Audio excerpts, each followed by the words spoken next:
ఈరోజు రాయచోటి మున్సిపాలిటీలో వివిధ అంశాలపైన చర్చ జరపాలి అని చెప్పి మీటింగ్ కండక్ట్ చేయడం జరిగింది.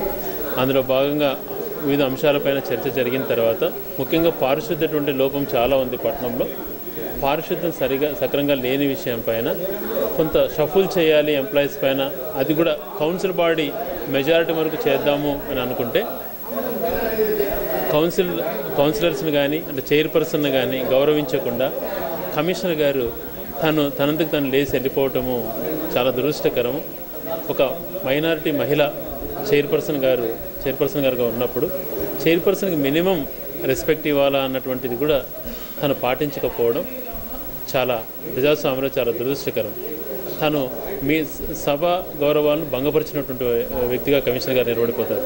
కనీసం తనకు ఏదైనా దాంట్లో డౌట్స్ ఉన్నప్పుడు చైర్పర్సన్ గారి పర్మిషన్ తీసుకొని తను చేయాల్సింది పోనిచ్చి తనంతకు తానుగా లేచి వెళ్ళిపోవటము అన్నది ఎప్పుడు కూడా ఎక్కడ కూడా జరిగిండదు. చాలా దురదృష్టకర పరిణామము. పట్టణంలో మౌలిక వసతులు కానీ లేకపోతే శానిటేషన్ విషయంలో కూడా న్యాయబద్ధంగా ఉండాలా అని చెప్పి చైర్పర్సన్ గారు ఆలోచన చేసి దాని ప్రకారం మెజారిటీ ప్రకారం నిర్ణయం తీసుకోబోతుండగా దాన్ని తను ఎందుకు లేచి వెళ్ళిపోయాడో విషయం కూడా పత్రికా విలేకరులు అందరి ముందర కూడా తను లేచి వెళ్ళిపోయి ఒక దుష్ట సాంప్రదాయాన్ని తెరలేపాడు.